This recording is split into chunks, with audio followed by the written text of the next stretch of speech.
he is the one that groomed me by saying, Madam, no more than 2 pages, so because we are doing a webinar, it's not a lecture. Because I know you can get carried away when you see stockbrokers and you talk and talk. So it's only a few minutes. So that's why I sent you a brief outline.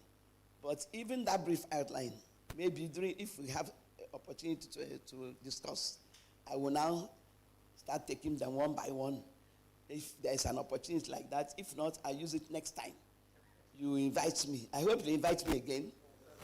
Sometime. It may not be this year, may not be next year, but at least while I'm still strong. I'm 70 now. I just made 70. But yes, so please, for your information, I have not celebrated the 70th birthday already.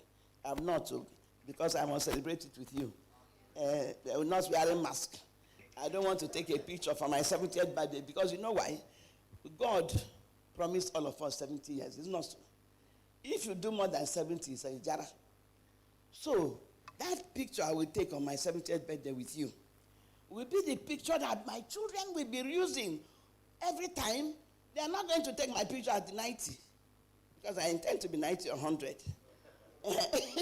I've been begging God to make it 90 or 100, so I'll be jollying with my stockbrokers, okay, like my fellow stockbrokers. So I believe that 70th birthday picture will be the one that they'll be using, my children will be using, or my colleagues will be using every time.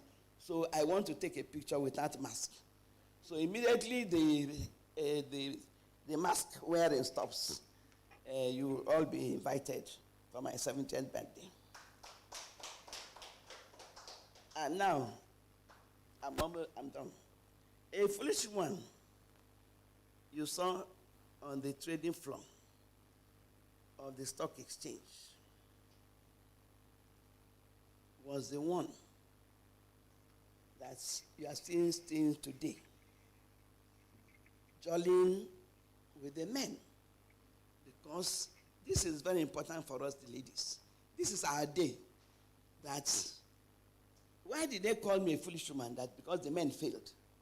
If it was the other way around, all the women failed, would anybody say foolish woman? No. They will say, it's okay for the women to fail.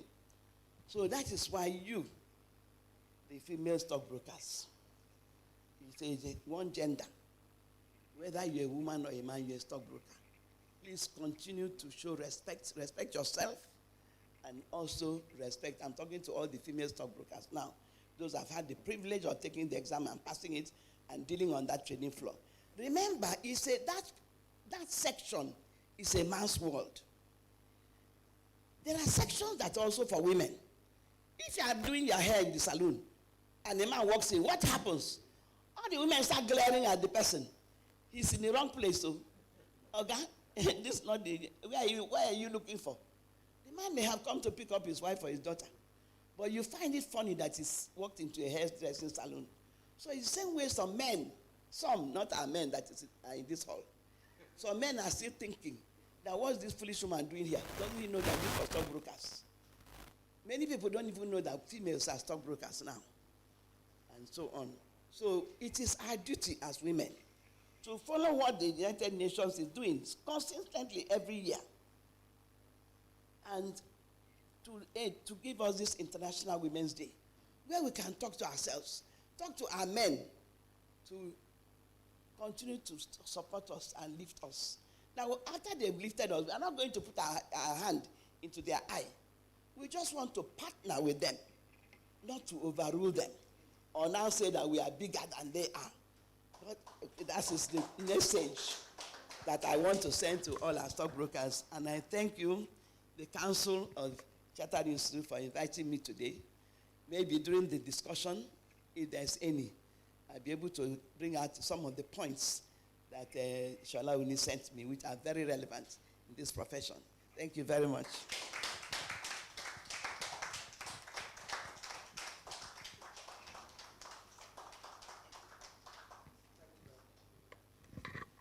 That was so powerful.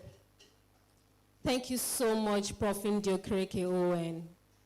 Thank you for setting the pace and paving the way for us to be called stockbrokers in the Nigerian capital market. And the messages I got were just powerful. See, ladies, like they say, no one is going to hand it to you on a platter. No one will do that. If you are going to be given that opportunity, you must prepare yourself for it, professionally and all way around. And like you said, don't keep your mouth shut. If you think you've earned it, if they are telling you you are performing well and yet the promotion is not coming, please speak up. And she also mentioned having a sponsor, somebody that will hone it for you, somebody that will hone that achievement. So it's also important we have sponsors aside the mentoring. Use the sixth sense. Let's pamper our men. We are not going to rule them. We just want to be partners, men. Thank you so much for that insightful presentation, Ma. God bless you. I can see online that we have Mr. Bola Adeko, who is a council member of the Chartered Institute of Stockbrokers. I can say Mr. Adedeji Ajadi, who is a registrar. And then I can also see Mr. Yinka Soni, who is Executive Director of Standard Bank West Africa. Thank you for joining us this morning. Without wasting more time, because I can see time is fast spent, so we go on to the next presenter. And since Prof has just finished and her very, very first product of a female, we are going to go to Mrs. Abi. I am going to just read a short profile of Mrs. Abi. So Mrs. Abi is the Group Managing Director of Future View Financial Services Limited. She's a seasoned investment banker of high repute and integrity. She's the first female stockbroker licensed on the Nigerian Stock Exchange. She is a member of the governing board of the Institute of Stockbrokers and the board of fellows of the CIS. Mrs. Abi, having entered the stockbroking community, did not just lie low and has gone ahead to try to make impact by being part of the governing council. She has over the years acquired in-depth and broad knowledge, as well as extensive professional experiences in finance and investment in both Nigeria and the US money and capital markets. Her meritorious career has taken her through reputable organizations like Chase Merchant Bank, Continental Merchant Bank now, where she rose to the position of executive director. Mrs. Abi has contributed to the growth of the Nigerian capital market, and this morning she's going to share some insights on how the women have emerged as securities dealer in Nigeria from her perspective as the first woman stockbroker. Thank you, ladies and gentlemen.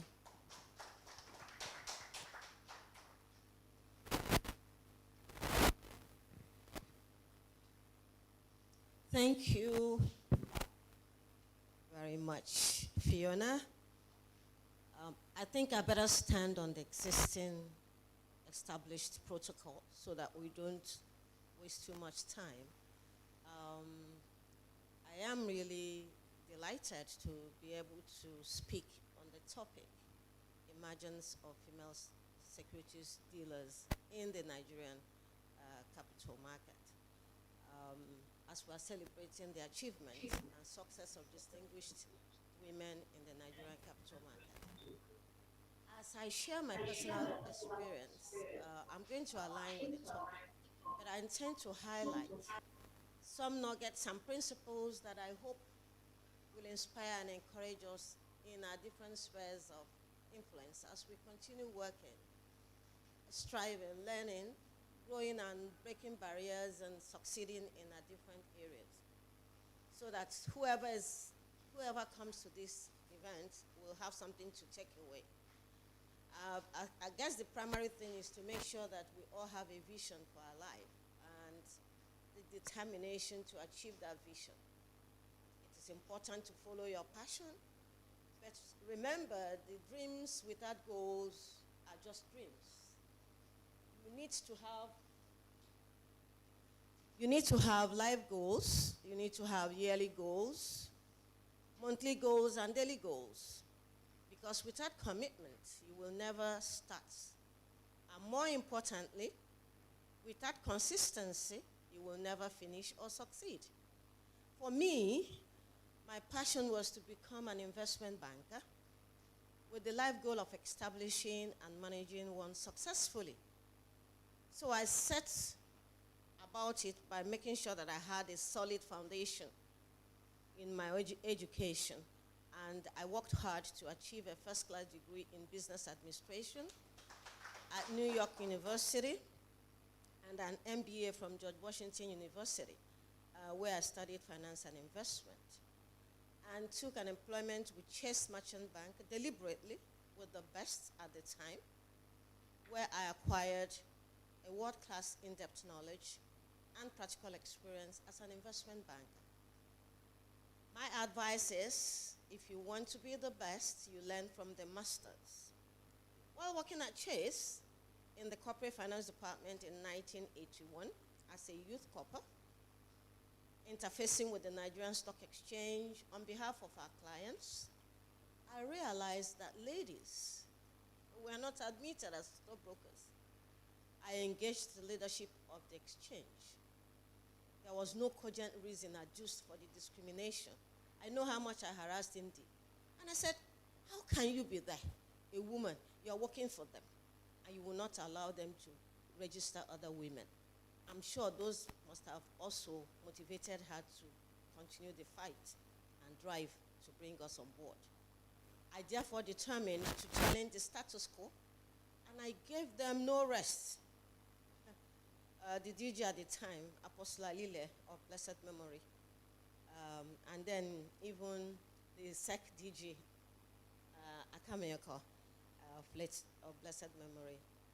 I harassed them so much, Ugiri, all of them, until I extracted a commitment from them to review the policy.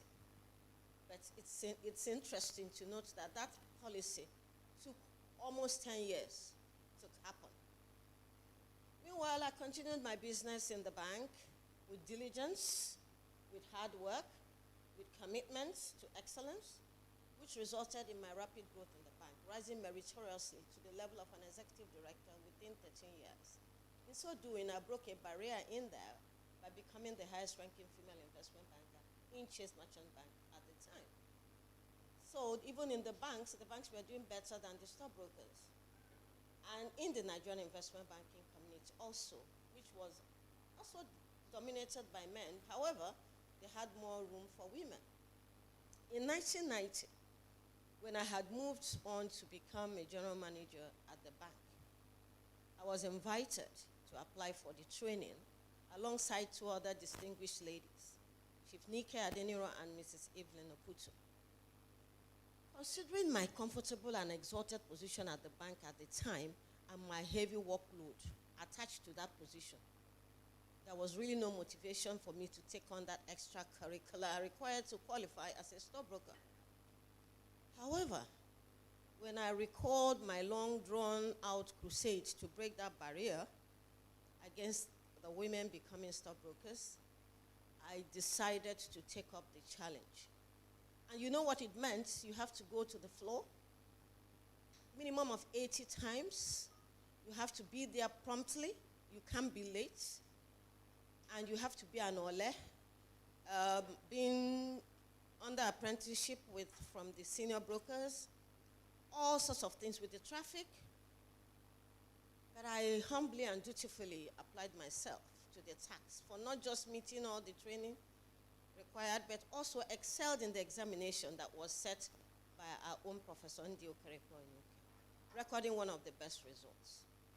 I was subsequently inducted and licensed as the first female stockbroker on the Nigerian Stock Exchange, as well as Chief Nike Adeniro. I didn't fully appreciate the achievement.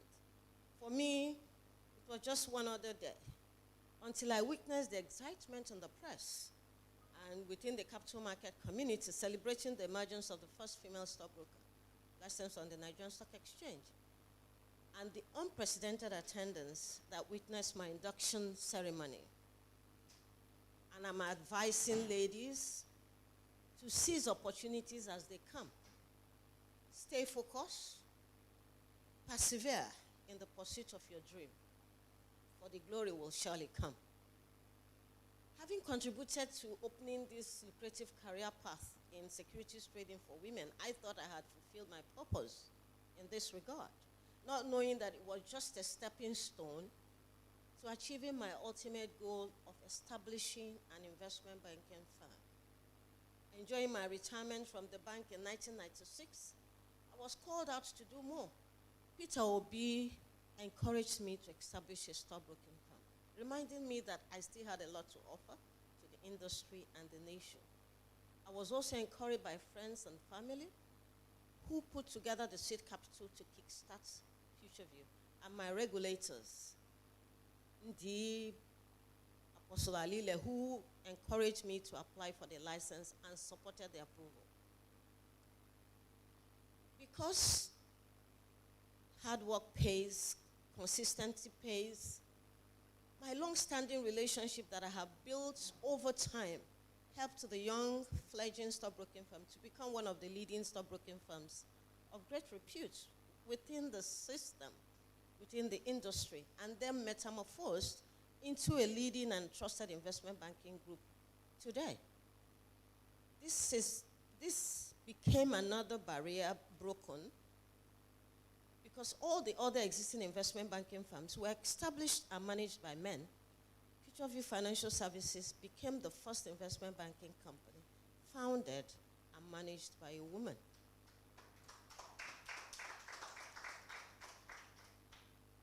All the above confirmed the need for us to stay consistent in the things that we're doing, deposit goodwill as you move around, as you move in your career in whichever area of influence that you're involved in, work with integrity. These are priceless, and they are key to success in every business you pursue. 30 years later, we have 55 female members of the Chartered Institute of Stockbrokers. But it's still not good enough. It's still not good enough because it took 30 years for the first female stockbroker to be licensed on the Nigerian Stock Exchange. And it's taken another 30 years. We still don't have a female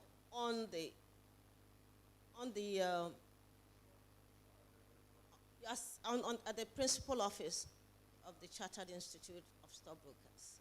That's not good enough. We have to do something about it. And I would allow that for further discussion because there's still a lot to do for female equality.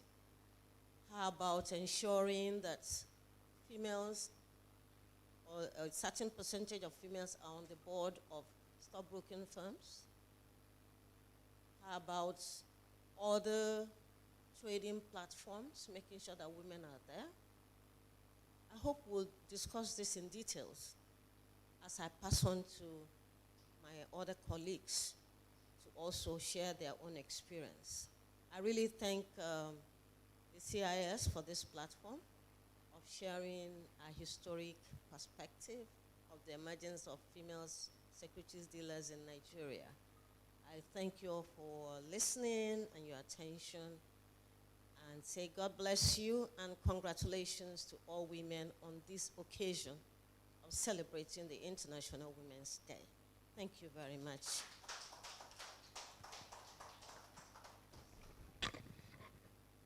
Fantastic. Ladies, you've heard it all. You need to be deliberate. The men won't give it to us. We need to be deliberate about it. The way we fashion it, we go around it. You must need it. You must want it. You must put in the hard work. You must put in the energy that is required. You must position yourself. If you are not there when that position is vacant, you cannot get it. Let's be a bit more deliberate, ladies. Let's really want this thing. I mean, Mrs. AB has been on the council for a while. I'm going to ask Mrs. AB why she has not gone for the position of principal officer and why she's not been the president. I know there was a process in place, but I'm sure if she goes for it and she wants it, it can happen. So let's see. What's Mrs. Ebi going to do about it. When we get there, we'll engage her more. Next, so we don't take too much time, we have spoken to Prof, we have spoken to the first stockbroker. Let's speak to the youngest stockbroker in the house, the lady who has the mouth or who is going to say the mind of the millennials. And this is in the person of Mrs. Elile Olutimei. So, Elile, myself and Elile, we've done quite a bit together for the Institute. So we've run alongside many of the assignments that have been given to us. So Elile is this, has been the managing director of Cardinal Stone Securities for 5 years. She has a broad base in experience in investment management, investment banking space spanning over a decade. Prior to joining Cardinal Stone, she worked in Investment One and then Kakawa, which is now FBN Merchant Bank. She's a graduate of mathematics and economics. She's a very, very brilliant woman from the renowned University of Benin and alumnus of the Lagos Business School. She is currently undergoing an executive MBA at the prestigious Inside Business School. Elile is, as we fondly call her, is an associate chartered accountant and also an authorized dealing member of the Nigerian Stock Exchange. She's married with children. So Elile, what do the millennials want? How can we create inclusiveness with the millennials in the capital market? Thank you. Thank you very much, Fiona. Please also permit me to stand on existing protocol. Don't worry. Don't worry, I'm good. So please permit me to stand on. So please permit me to stand on existing protocol. Good morning, everyone. Good morning, my doyens, right? So what exactly do millennials want? Since I represent the millennial generation in this room, I think a good place to start from is who exactly would you define as a millennial? Millennials are typically people that are born within the early 1980s and early 2000s. So you'll say someone within the age of about 21 to 40 is a millennial. According to Morgan Stanley Capital International, they say that millennials account worldwide for about 23% of the world population, meaning we are about 1 in every 4 people, maybe an exception to this room, right? 1 to every 4 people that you see. In other words, millennials are important. Millennials are changing the landscape of business and the world in general. They cannot be overlooked, right? We need to be more deliberate about involving them. We need to be more deliberate about bringing them to discourse. So just to go on, before I start to say before I start to speak about why securities and investments should be the profession of choice for millennials, I just want to also mention some characteristics of millennials. First and foremost, we are very tech-savvy people. Maybe because, it was during our time that technology, just took a rapid change. So millennials are very comfortable online. They can share their life. You go on LinkedIn, you can't even tell the difference if it's Facebook anymore. Millennials are very comfortable online. They are used to technology, and we can see how a lot of them are embracing even trading from home and, the changes we have made. Apart from that, millennials are more educated. Permit me to say that, please. And the reason why I say that is because we have more access to information.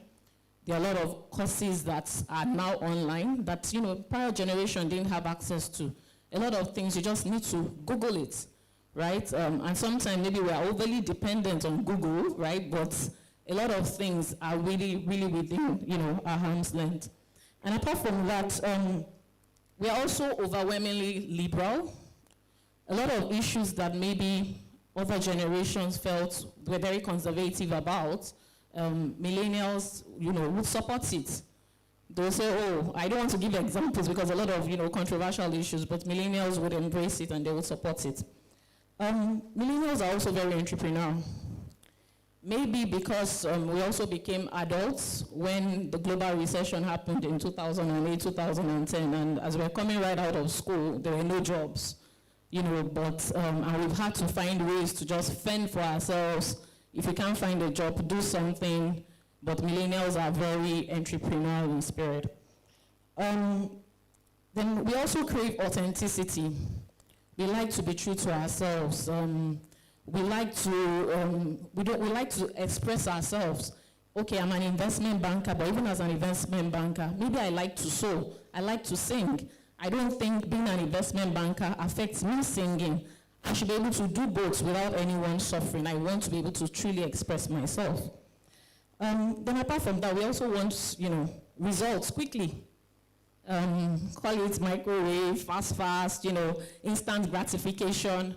But maybe because we're also in an age where technology has speed up a lot of things. You don't need to wait at the bus station for a bus. All you need to do is just go on your Uber app, hail a ride, right? So many things have, become a lot faster, but we do like to get results quickly. And we think that a lot of things we can leverage technology to, work smartly as opposed to hard work. Then I think the last one, which for me is very key, is we are motivated by meaning. So we seek meaning in almost everything we do. We've seen our parents work for 40 years, work for 50 years, and some of them, queue up on pension lines, and we're asking, there must be more to life than this. So we seek meaning. A lot of millennials want to follow their passion. Oh, this is what I like to do. I like to sew. Let me be the best tailor in the world. This is what I like to do. I like to sing. I want to be the best, musician in the world. And so we seek fulfillment in whatever we're doing. So, but coming to why I think that, millennials are probably custom built for securities and investments profession. When CNBC did a survey in 2019, just to highlight what the top 10 jobs millennials liked, most of them were skewed to technology. They wanted to be data analysts, data scientists, software engineers. Maybe financial analyst was at the probably, lowest rung of the top 10 list, probably 8 or 9, right, on the rank. And you will see that millennials, maybe because it provides some level of flexibility and allows them to be able to express themselves and do other things with their lives. But I still do believe that millennials, based on how we are built, we are custom built and best suited for the securities and investment profession. And I will highlight, maybe perhaps 3 points. First and foremost, the securities and investment profession has evolved in the last few decades. Like I mentioned, when I joined the industry, you couldn't trade online. You had to go to the floor. When did people start trading remotely? So a lot of things have changed. We've seen a lot of changes right now. And so who is more suited to adapt to that change? Millennials, because all your life, you've seen the box TV move from box TV to flat TV, right? There's been a lot of, changes. And we also stand out for technology use. We can use it at ease, maybe a few exceptions to some of us, right? But most millennials are very good and more innovative. And we are known as the world's first digitally native generation. Secondly, I would say that the financial markets have gradually been decentralized in the last 4 decades. Before now, we know that a few institutions had monopoly of the markets. But now, even abroad, you see Robinhood, there are a lot of apps where people can access the market. Right now, I walk into places and I'm seeing people who don't even trade the Nigerian Stock Exchange, telling you they trade different things, right? So we've seen that level of decentralization, and we think that apart from millennials, no other age group is well equipped to navigate the decentralized world. Is it from crypto, to different types of technologies? Millennials are already well versed in decentralized markets and will fit perfectly into the investment profession. So I go back to the part where I say that millennials are more motivated by meaning. We know that the securities and investment profession we typically stand as a bridge between providers and users of capital. According to the World Bank, we need about $4 trillion annually to be able to achieve, for developing countries like Nigeria, to be able to achieve the SDGs. How do we get those kind of funds? You need securities and investment professionals. I do think that no other profession has as much impact on the economic and financial trajectory of the country as the securities and investment profession.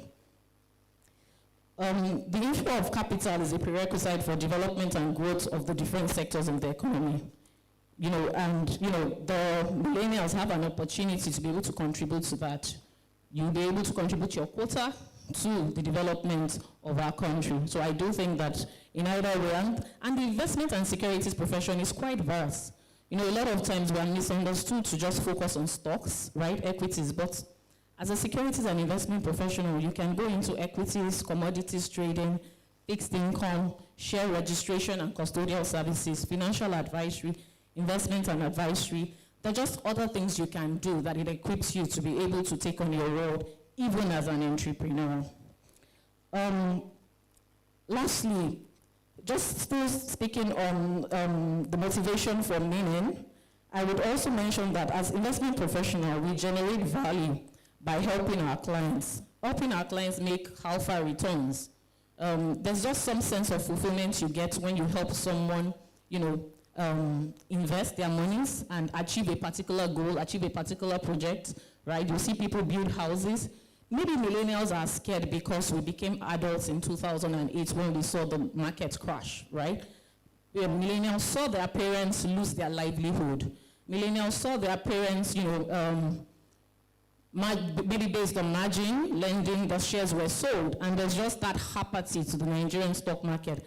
However, we thank God for how the market has evolved over time, and we still think that millennials, if we can find ways to embrace them, demystify all the financial jargons, right?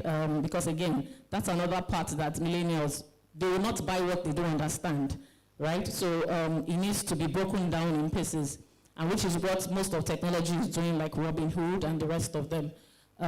If most of these things are demystified and broken down in pieces, millennials would embrace it more. But I do think that with the characteristics that a typical millennial has, right, millennials are custom built for the securities and investment profession. Thank you.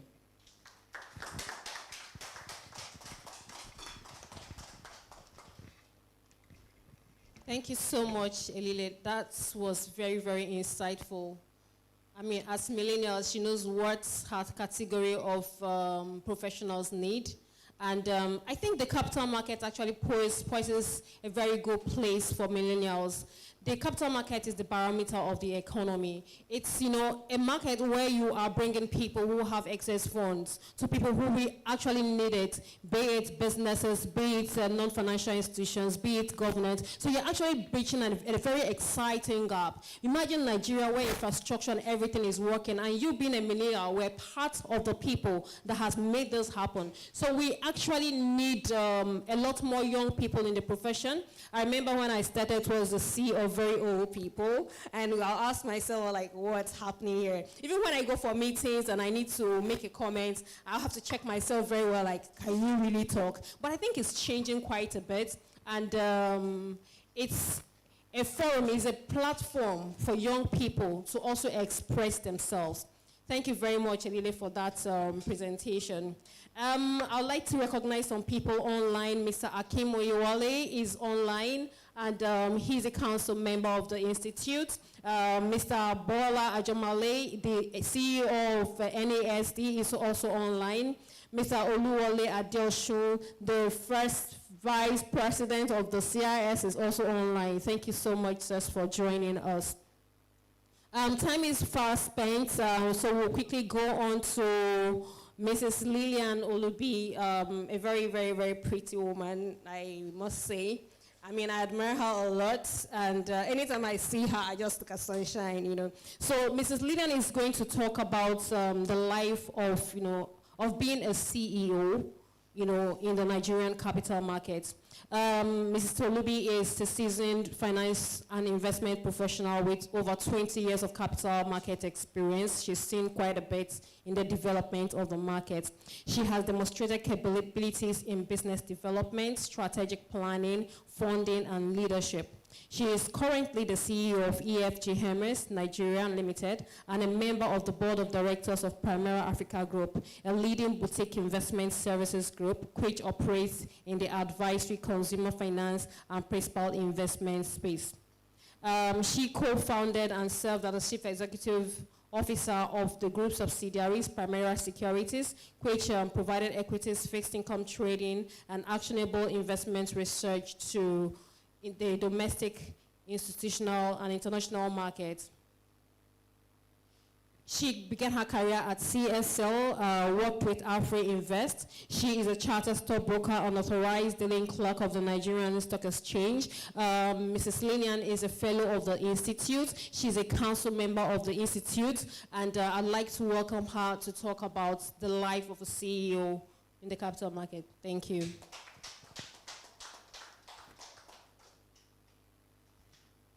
Thank you very much, Fiona. Thank you. Everyone. I'm very honored to be here. So, how do I start this? My life as a CEO in the capital market, I think first of all is that the statistics are very glaring, as to the challenges, the inequity that a lot of women have faced. But in being true to my story, I would have to admit that it has not been too challenging for me. And of course, enough credit to Dr. Oyike and the likes of Mrs. Ebi, who have been the forerunners, who I guess sort of flung the door open for those of us, who came afterwards. And for this, we remain grateful. But again, in speaking to my story, I think, and not to play down the many challenges that exist, and maybe I will come to that in rounding up. I have had a relatively interesting and fairly decent journey. And I think that a lot of times, the different experiences that we go through shape our worldview and the way that we respond. And as I look through my journey, I think that there are a few things that I can attribute, I think, that played a part in the way my journey has been. First of all, I think it's a bit cultural. Maybe let me say my background. So first of all, I grew up with boys, having 3 brothers and growing up with a lot of male cousins who passed through our home. I think we very consciously and subconsciously, I was already getting used to wading through a lot of androgenic hormones. And so very used to being around men, and maybe some of the intimidations that we sometimes self-impose were not there for me. But aside from that, and more importantly, were that I had in my first 2 instances, my first 2 job exposures before being a CEO about 10 years ago, I had 2 very great leaders who I had the opportunity to work with. My first job at CSL that you mentioned, Mr. Bolaji Balogun, who's now with Chapel Hill, and Mr. Gordon Obaseki, who's now the governor of Edo State, who were very worthy role models, I'll call them.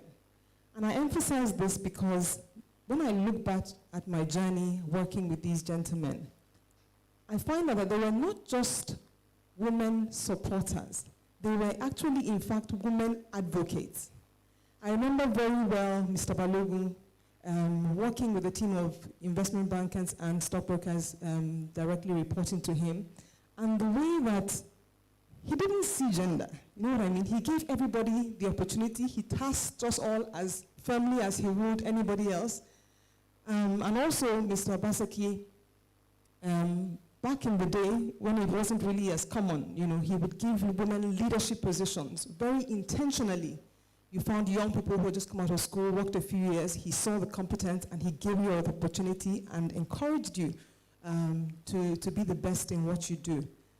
And I mentioned this, and when you look further again at these gentlemen's lives, you also see that they had very strong mothers and strong mother figures who were professionals, who were Amazons in their industry, and who were also perhaps good role models to them. And the reason I emphasize this is just because of the ripple effect that, takes place, that all of us through this journey are beneficiaries of people's examples. And that's why, it is rightly so that when they say that leaders are not just messengers, that we are the message.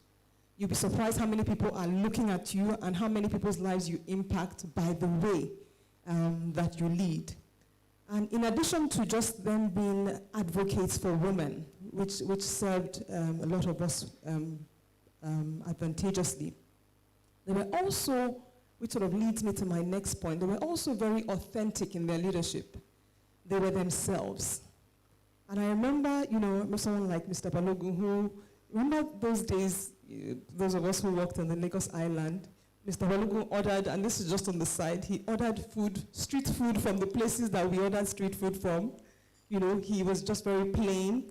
I remember Mr. Baseki, there was nothing that you would be eating on your desk that he would not walk past and take from your desk and just walk ahead straightly, chewing it in a very easy way. And what it did, I guess, for me, was that it made me see an example of authentic leadership, of people who were not trying to prove to be anybody else. And it didn't take away from the fact that these were firm, strong, intellectual people who, of course, as you know from their pedigree, have gone on to do very formidable things. But they were themselves. They created environments that were very friendly and it was good to learn from. And, it's important that I mention that because I think that, one of the things that I find in being true, of course, to my journey and what I experienced is that it's important to also have a healthy degree of self-esteem. And I find that sometimes with a lot of leaders, and let me not say only women, but maybe more so with some women leaders, who, because they're not sure about how the world perceives them, they tend to overcompensate. Sometimes that comes out in undue aggression, sometimes in undue difficultness, because they're struggling to want to have a voice, to want to not be themselves. And if I had an experience in that area, would be that when I first became CEO, then in the company Primera, that I had the opportunity to co-found, it was that I was coming into leadership on a different level. I had been leader of a unit in the retail sales, and prior to that role, and maybe everybody who worked with me, you could argue were younger than me, slightly more inexperienced, so it was sort of easier to lead. I was coming into leadership to co-found this business and had a different experience with lots of people who had different exposures, who were more proficient in their skill sets than I was, people who were much older, it was a whole new gamut of issues. And again, I was working alongside with a partner who had a different management style. And if I must paint out what would be a challenge, was that at a certain time, I think I struggled. I'm wondering if I was doing it right, and if I needed to be like this other person, or if I felt I was too easy or too this. And I literally made a conscious effort to learn leadership, to understand and read up. And I came to a very interesting landing conclusion that the things that I required to be a good leader was to be fair and to be firm when I needed to. And that when I got that right, I saw that I could be myself on every other level. I could be a natural leader. And that was very interesting for me. And so in the second part of your question about advising the coming generations, I think is really that, to remind us that the doors are no longer turning on their hinges. People have gone before us and have opened the doors wider for us.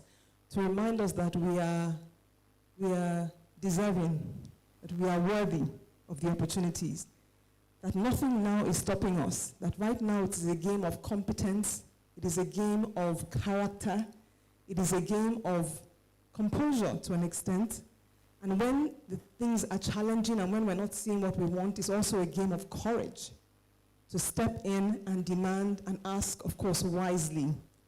That we should remember that we are the CEOs of our lives. And very early on, then it was in AfriInvest, I remember very well when Mr. Paseki had challenged me as I was running a unit, reminding me that the target that I had for that unit was bigger than some of the budgets for some of the companies listed in the ASEM, as it was called at that time. And I remember that it shifted my mind around how I thought about my work. And I began to see myself as the owner of my business. It wasn't just seeing myself as an employer, I was seeing myself as the CEO of my unit. And it changed my work ethic and changed my whole career trajectory, because from that mindset, I began to see how things began to evolve upwards for me on a career basis. And so it's to emphasize, of course, that authenticity is very key to every woman that's watching and thinking about leadership opportunities. It is to say that your truth is your power, your story is your power, your purpose is your power, And in that purpose, to remember that leadership is really about influence, not self-glory. That we have in us as women very innate characteristics that make us deserving of leadership. And when you look at the capital market and what the capital market stands for, we are worthy to be leaders based on what we have naturally. And it's really to own that, to believe that you can be and do all that you dream to be. And God helping us, we continue to move forward. Thank you very much, Fiona. Thank you.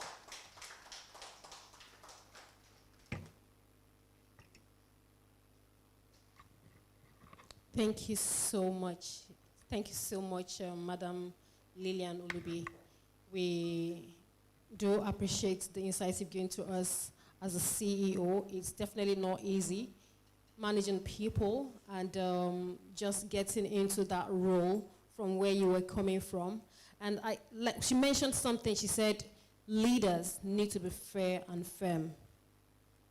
If the girl or the lady in the organization is doing as best as the man, please equate fairness and give equal opportunity. So that way, the gender balance is also getting closer. Thank you very much, sir. Thank you very much, Lydian. The next speaker is the only man on the panel. And Mr. Teboje is somebody I have also worked with. We had one national assignment, and he was the chairman. And I could see that he made sure that the 4 people he had working with him were balanced, 2 male, 2 female. He made sure he was getting perspective from the female and from the men. I would not want to tell you, today is about the women, right? So we are reading all the profiles of the women. So Mr. Teboje is the past president of the CIS, and we recognize him as such, and he's here to tell us from a man's perspective how the women folk have done in the capital market and what he thinks we should do to help create that equal balance. Thank you, sir.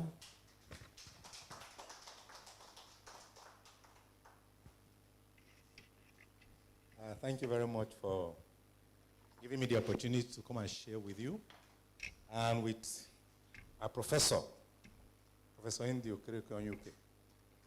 I want to thank every one of us and congratulate the women for today. One of the beautiful things that God has done is to create women.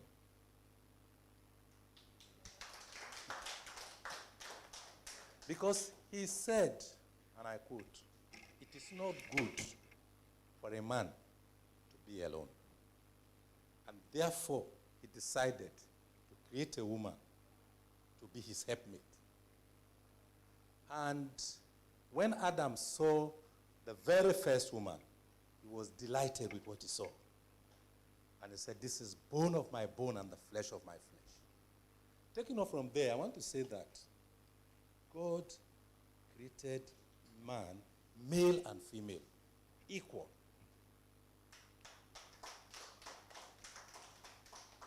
And he gave them power to be productive and to dominate their environment.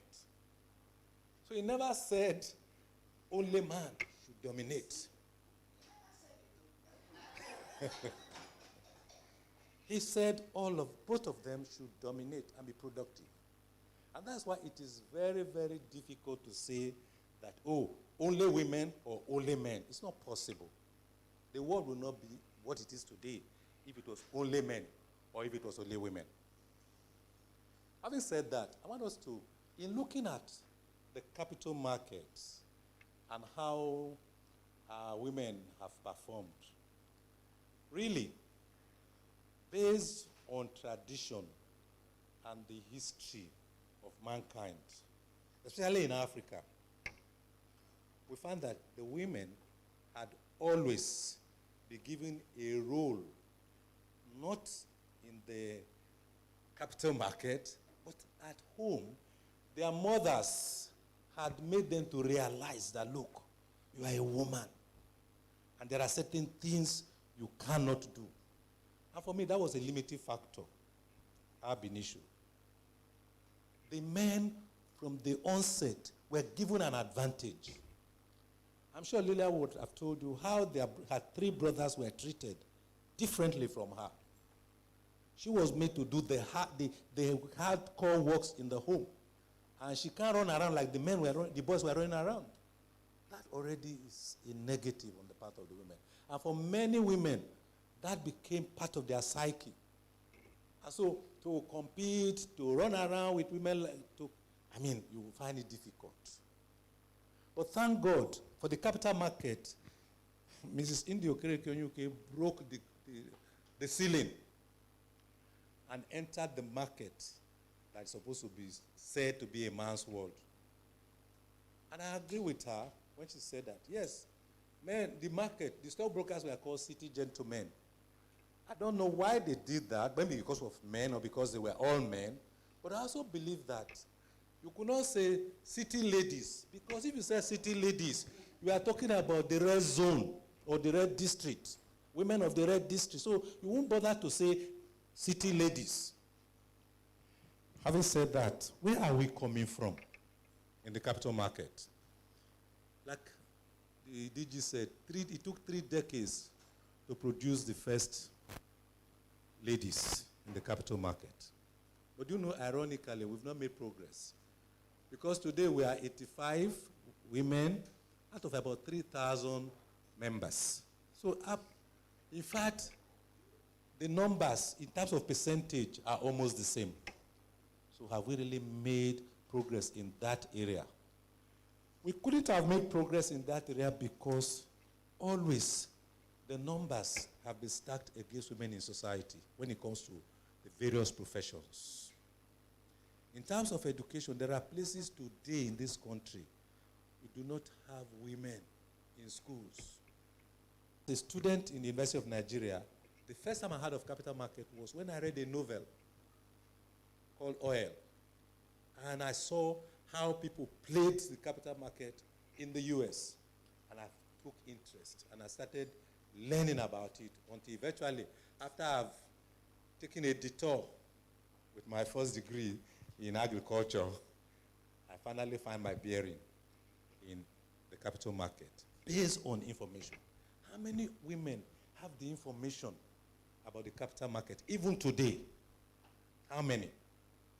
So those create limitations, not just by the market, it's about the fact that the information is not there for many people to follow. But so when we say the numbers are few, it is just unfortunate that they are so.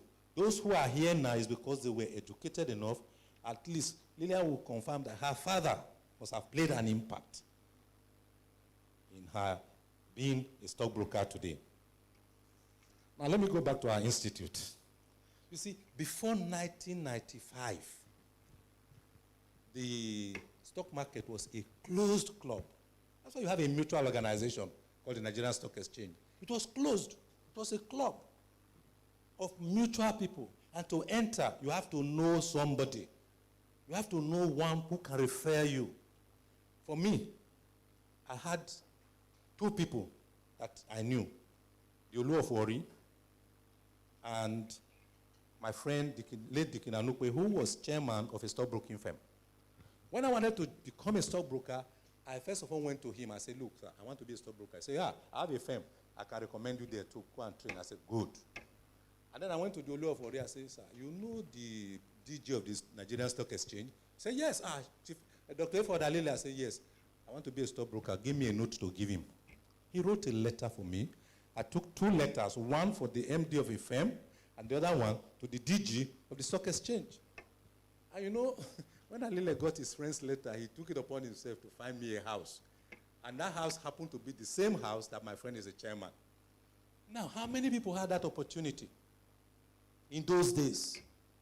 Eventually, in 1995, the Chartered Institute of Stockbrokers became operational. And that democratized the system. For the first time, you didn't need anybody to recommend you.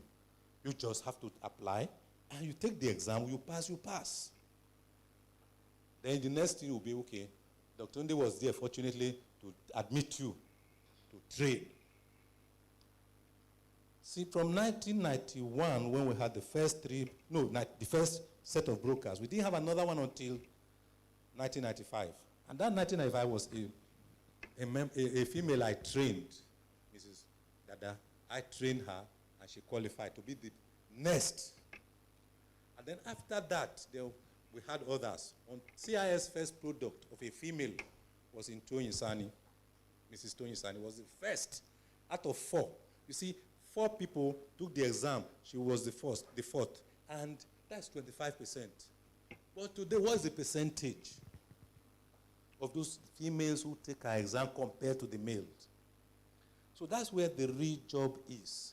How do we increase the numbers?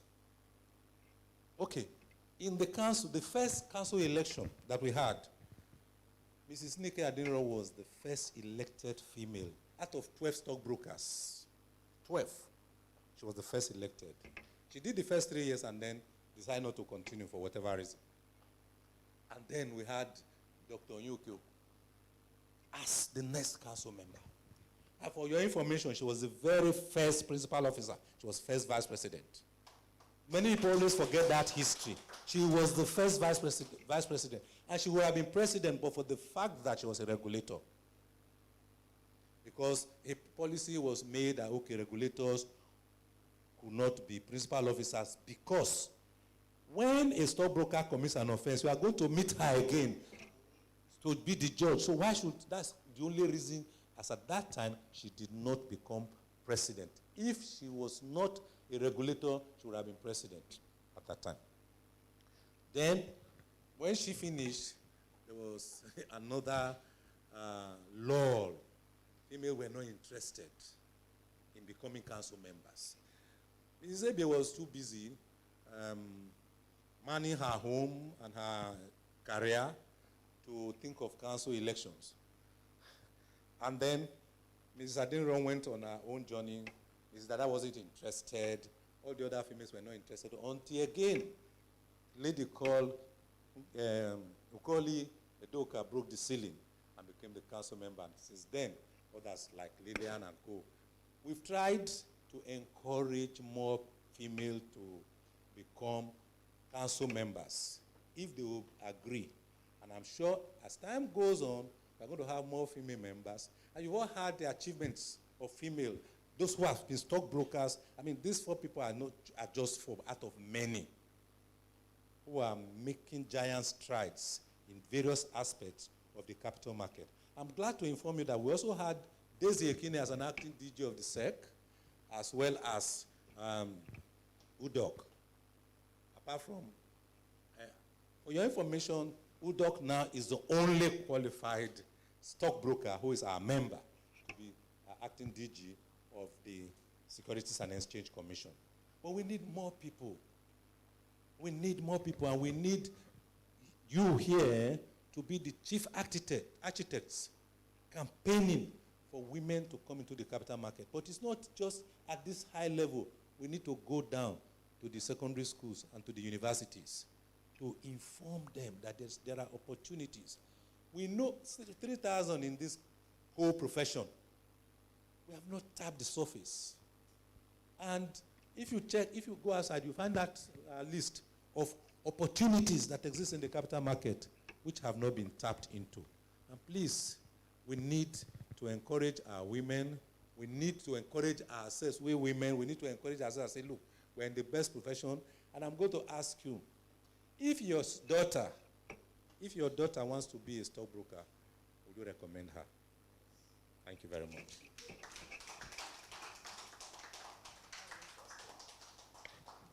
Thank you so much, sir. You know, I said he's very gender-friendly. And ladies, he said it all. The platform is there for us. We just need to seize the opportunity. They need us. They're begging us, you know, in the capital markets where other women are struggling in other industries. The capital market is actually saying, come and join us, take these positions. We are happy to partner with you. And because time has really, really gone, there's a lot of things that I wanted to talk about that I cannot talk about now. But something very salient I would like to mention is we have seen in other regions where there are associations where women in the capital market have come together to promote inclusion and equality. And what I've seen being done is the people at the very helm of affairs in the capital market, they put together younger people, older people with experience, and also go further down into the universities to recruit people who are also going to be future leaders, and encourage them, teach them, or give them the opportunities to position themselves for when opportunities arise. I think it's something that we can actually look to do in Nigeria as women in the capital market. I mean, Professor Imdokereke has paved the way for women to get into it. Some of us have taken that opportunities and seized opportunities. What can we do? Can we have a mentoring forum? Can we have a club, an association that helps to create this inclusiveness? So, I mean, time has gone, so I will just give the prof the mic to say maybe her parting, words for us. Then we'll go around with other panelists. Thank you very much.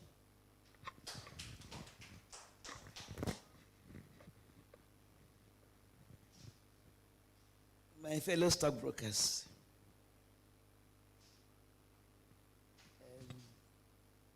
I have listened to the brilliant presentations this morning, and I still have my hope that one day, soon, in my lifetime, the stock market will be the #1 institution in Nigeria and Africa.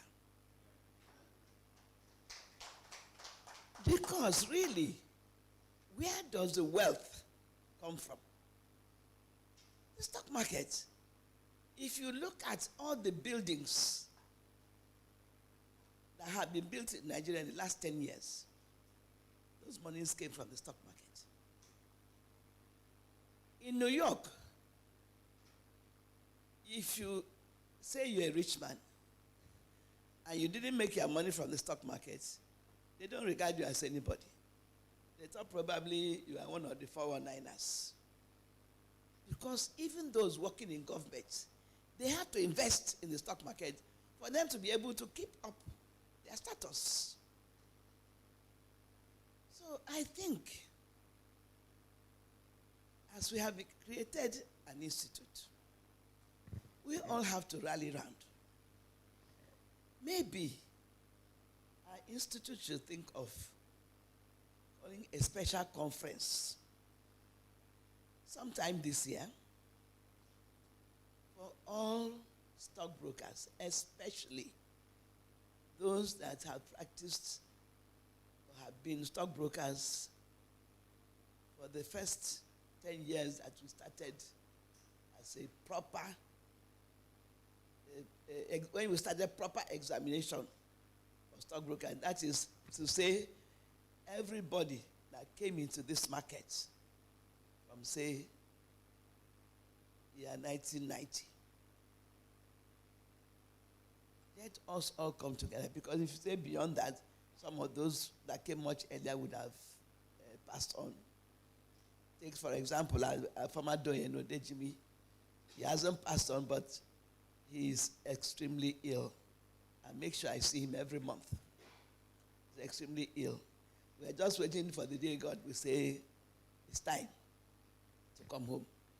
So I'm talking about solid men that have passed through this market, that are no longer visible, but they're still in this Nigeria. And many of them have money to help to support this market, to support the younger ones coming in, and to support this institute. So I am volunteering that I can partner with the executives and management of our institute, and also find a couple of other stockbrokers who are in positions now. What made them get those positions, not because of any other thing, but because they were visible as stockbrokers on the stock exchange. At least I know 5 who got the job they got, not because of the profession they studied, but because in school, but because they became stockbrokers. They are chartered accountants. They are in other professions, but they became stockbrokers. And it is from that stockbroking job they were doing that they were noticed and became, and got to a higher level that, where they are today. So let every one of us source out those people. We help our institutes because this is a noble profession. And anywhere you go in the world and see people that have made money, it is from the solid money, it's from the stock markets. Besides England, where people, the rich people, got their money from their forefathers who extorted money from Africa. So you can't say majority of people that have money in England made it through the London Stock Exchange. Their children now are making it by using that money to invest in the London Stock Exchange and other stock exchanges of the world. But people that actually, we have people that made money in this market, and they are not contributing anything to the development of the market. Let us have a one-day session. Bring those names. Every one of us will bring the names. Maybe if you invite like maybe 20, 30 of us, we sit down and brainstorm. Look at all the institutions in Nigeria. Who were their managing directors? Who were their chairmen? I can tell you that if we bring out 100 names, at least 65 of them made their money through this market. Then when we have those names, and we will now get their addresses and their phone numbers, we divide ourselves. You take 5 people, you take 7 people, you take 5 people. And we go and see them and say to them, look, we know you made your money from this market, and we are very happy. However, the market is dying. We need to prop up the younger generation to take over. Because really, the richest countries in the world is from the stock markets. Those that didn't make their money from the stock market, that inherited it, they invest it in the stock market and make more money. This is what we have to teach our people. And when somebody makes money from the stock market, that person is a likely person to donate money for the market to do other things for other people. Why? Because he didn't have to work hard for that money. He didn't slave for that money. He used his brain and the stockbroker's brain to invest in certain companies in the market, and from there they receive dividend, or they sold the shares and bought another quality company too, made a capital appreciation, and so on and so forth. We know quite a good number of such people. And so I would suggest that let us pick the existing young people we have now, those that are not too old. Those are members that are like from 75, that are from, say, 50 to 75 years old. Some of us that are old, I can give you some of the names. They are still some of them that are in position of government or whatever. But some of them that are not in position but still have money and are still articulate and kind. A lot of them I know are kind because they didn't have to sweat for making the money. They just gave money to a stockbroker, invest. The money comes back to them. That is not sweat. Most of the time, it's the stockbroker that will even tell them which company to invest in. And the money just comes. So we will tell them all this to their faces and say, this market has to be developed. This is your money you have. You don't know how your children are going to spend it when you leave. They might just squander it in 2 years. But if you begin now to bring them into the markets through associating with the stock market from where you made this money, one or two of your children will get interested, and they can sustain that wealth over the years. Look at America with all the money they had. They still respect England. Why? Because there are still people in England through whom they made money when there was no stock exchange in the US. People like Rockefeller and so on were investing on the London Stock Exchange. It is from the investment they are getting that they said, why can't we have our own stock exchange here? That way we'll also not do it not only in Nigeria, but also take it to other parts of the continent. South Africa had a stock exchange for years, which was started by the British and left it for them. And they were still running it without telling us anything. They were not associating with us. We, the Nigerian Stock Exchange, went to them and said, you must come and join the Association of African Stock Exchanges. Unless you are not in Africa, you move your stock exchange to London. But as long as you have the stock exchange in Africa, you must be a member. And that's how we got them. But how much are we interacting with them now? So it is not a one-day, or say this set of executive will do it overnight. But we can start the journey. And maybe 10 years from today, we are talking about how the Nigerian Stock Exchange, the stockbrokers, how our stockbrokers made even more money than they are making now. Right now, the market is neither here or there, not too progressive and not dying. But we want to make it as a booming stock market. And so it is we that went through that test, that exam. It is we that have decided to create an association like this we have. It is we that will take it to the higher level from now on. So I'm suggesting that we hold that meeting in this your tenure, even if it's the last thing you do, so that we establish it, and not just that, even those that are not registered members, we know them, and we also know how they made their money. Okay, and at least half of their money was made through this market. And so we need them to encourage the younger ones. And we used to go to schools before, remember? But now this institute doesn't have the money to be going over to lecture in the schools. A lot of the young people who joined as stockbrokers was because of the lectures we are holding in schools, in universities. Okay, and they got interested, and so they now know it that this is one of the professions they can go into. Because at that time, all they knew was they didn't even know about banking. You either become a lawyer.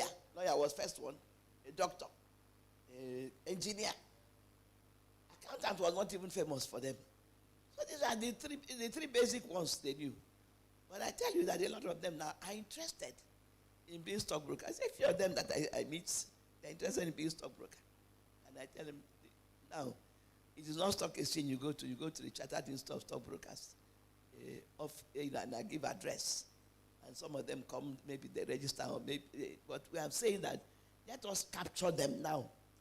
Because that wealth that is being created, many of their parents are giving them the money, but they don't know what to do with it.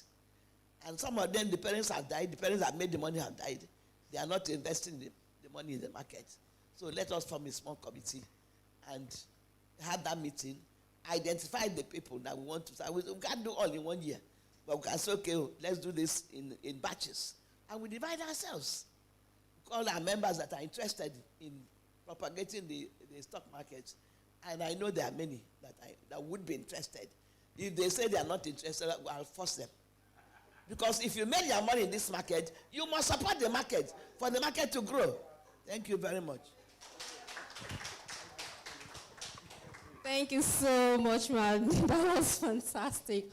And that's very, very great advice. The Institute will definitely take that on, and hopefully that one will give us some kind of traction. Thank you so much. Thank you so much.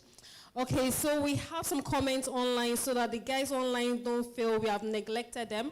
I'll just read a few comments, and then we'll just have 1 minute for every panelist to make a comment, because time is fast spent, even though we are enjoying these communications. So one comment says, very few women are willing to step out and contest for the CIS Council elections.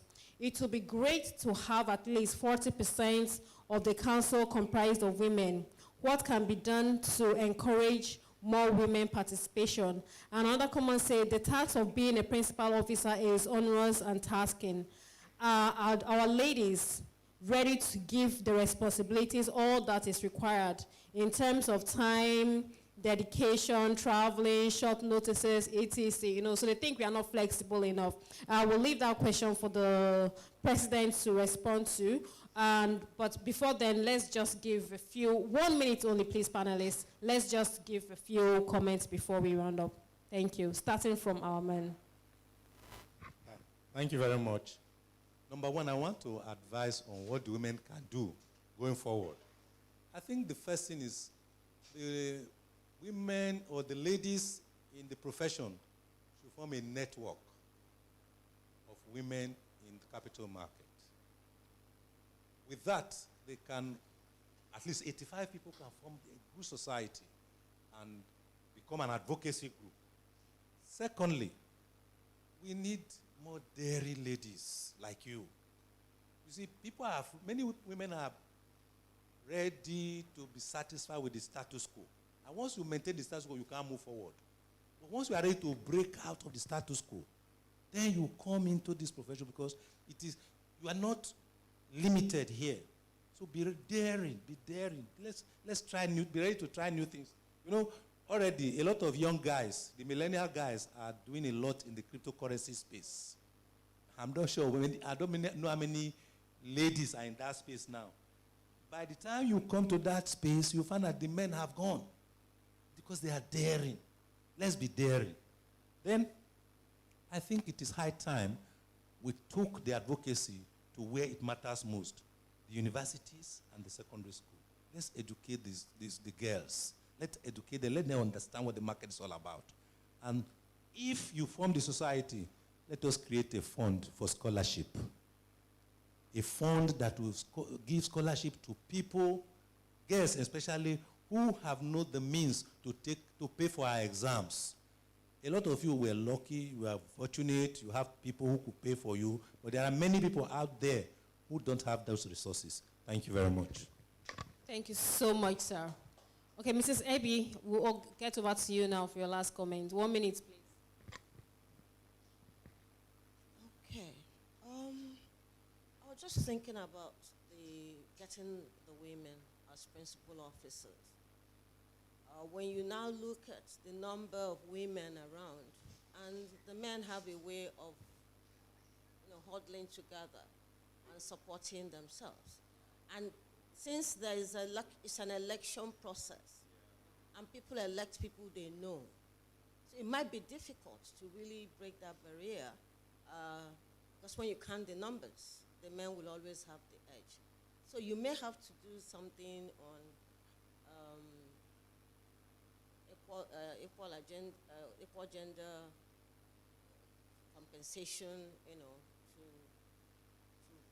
bring in 1 or 2 women and see how that goes.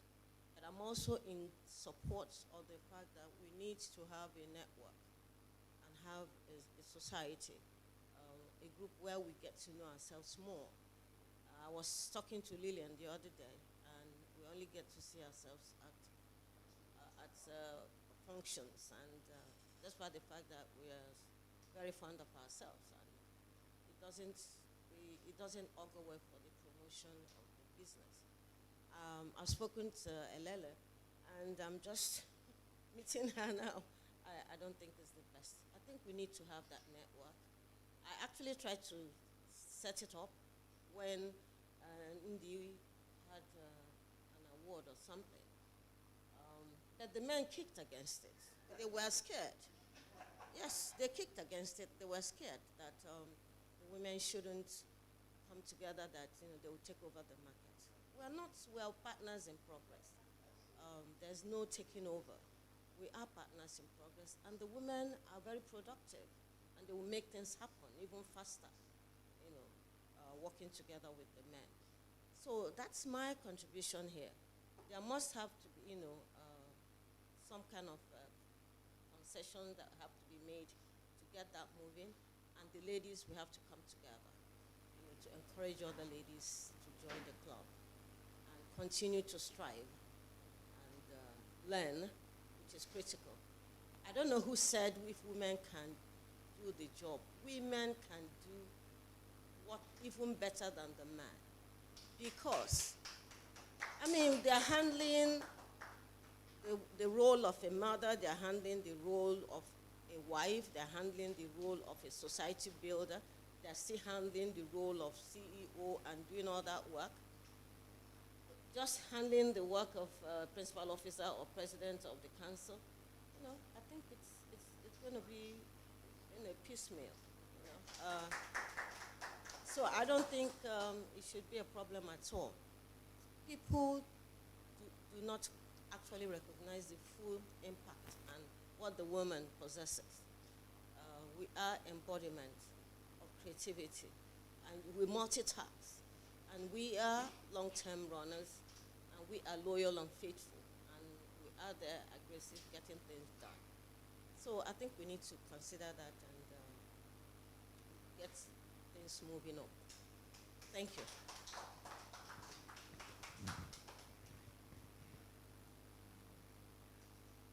Okay, so I think my contribution will be, so my generation again is a storytelling generation, right? I think we need to learn to tell our stories ourselves. We became adults when the market crashed, so the story we know is a market that you lose your money. The story we know is a market that, you know, will make you poor. And so, like Madam rightly said, people who have made money from the market need to be more vocal about telling their story, saying you can be successful in this space, you can be successful with the capital market. I wanted to mention the fund, the scholarship, but it's also mentioned it. I know that there are a lot of people that we can support, brilliant minds who can come to this market so we can, you know, get an endowment fund and just encourage people to be more deliberate about it. Then the stock market is, it's seen as something that is very complex, that people cannot break down. So we need to be more deliberate about breaking down the financial jargons and allow. If I understand it, I will be interested in it. And so we need to be more deliberate about doing that. Thank you.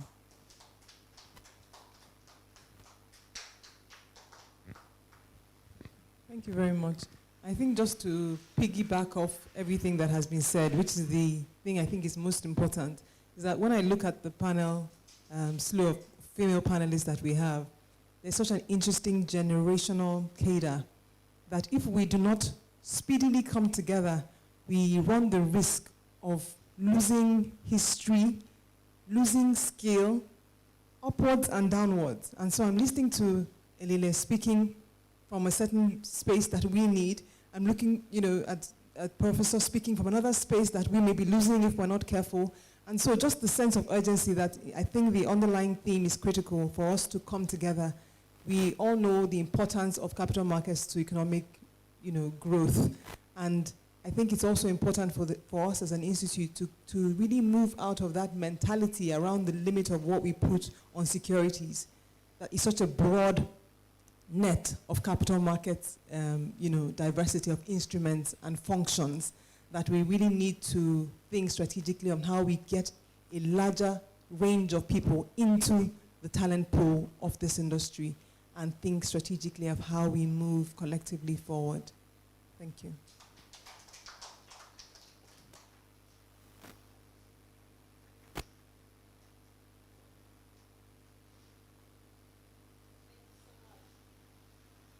So we are rounding up now, and we have a comment. So when the president is speaking, he will just answer this question. So what is the CRS doing to collaborate with Lagos Communities Exchange? So just in 1 minute, sir, if you can just attempt that question, and then your final words before we do the vote of thanks. Thank you. Thank you very much, Elile, for that. To go straight to the question regarding, sorry, Fiona. To go straight to the question as to what we are doing to collaborate with the Lagos Commodities Exchange, we are doing quite a bit. We were the first set of executives, I believe, that went to ring the bell to commence trading on that exchange recently. I believe sometime last week or 2 weeks ago, we also signed an onboarding agreement with that commodities exchange to start enrolling stockbrokers as commodity dealers on that stock exchange. So we are not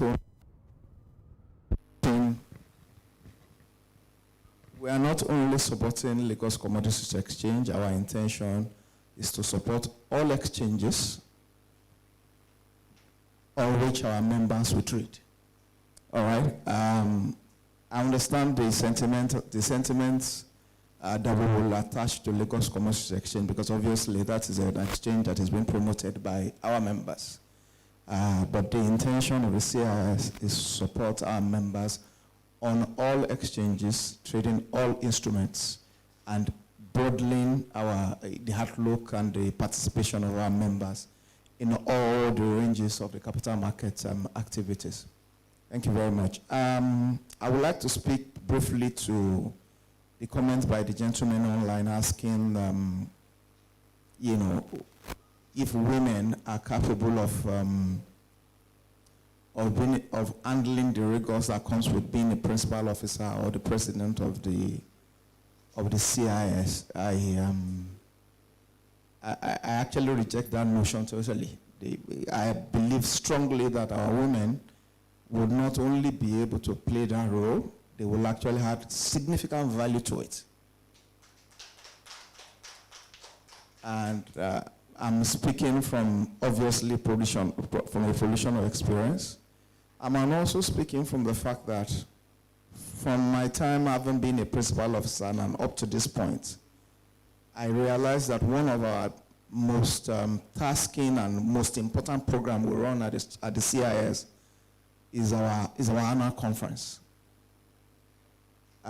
It is a program that takes the most in terms of commitment, in terms of dedication, and in terms of expertise and skill to put together and make successful. And for some of us that do not know, that program, the CIS annual program, has been chaired consistently in the last 5 years by women. Women has been the chairman of the annual conference in the last 5 years consistently. And I will say that if any woman that has been able to chair that conference, pull it off, organize it successfully, will fit perfectly into the role of a principal officer and, be able to add additional value to that role and ultimately become a president. I understand the fact that the way our structure is presently is that it's really a game of numbers. I would say, well, unfortunately, there are more men on council now than there are women, so maybe the sentiments will always be to skew towards men when it comes to voting. But as Mrs. Ebi has mentioned, and luckily she is also a council member, hopefully the governing council will be able to sit down and actually come up with a structure that will be more inclusive rather than exclusive at the moment. Coming up with a structure that enables us to actually bring in the women into the principal officer's fold, that we know clearly have a capacity to add value to what we're doing here in the institute. And so that is what I will say regarding that. I will leave that to the governing council to ultimately come up with the way by which that will be achieved. But I believe strongly that that's something that the institute needs to do. Thank you very much. Thank you, President. We have noted your comments, and we will actually take the main on this very comments you've made. Thank you so much. And so the learning for us women is the men are ready to partner with us. They don't want to assume all the power. They want to share the platform with us. But we must be ready. We must educate ourselves. We must want it, and we must be deliberate around getting it. And also for us going forward, CIS, working with all the powerful people in this room, try to put a fund together that will create and help to build the pool of young people coming in. Also put a platform together that women can talk to each other, encourage each other. And of course, the conference, we can't leave it out. People that have benefited, people that understand the essence of the market, let them come and speak to us. Let them also make their contribution so the millennials know that people can actually prosper being stockbrokers. They can prosper being investors. So all the chains are all connected. Thank you very much for a very insightful session. We are very happy to have our powerful panelists and all their contribution. Thank you for being online with us. It has dragged very long, more than 20 minutes, but you've still been there. Thank you so much. We appreciate you. Happy International Women's Day. I will now allow Vivian to give the vote of thanks.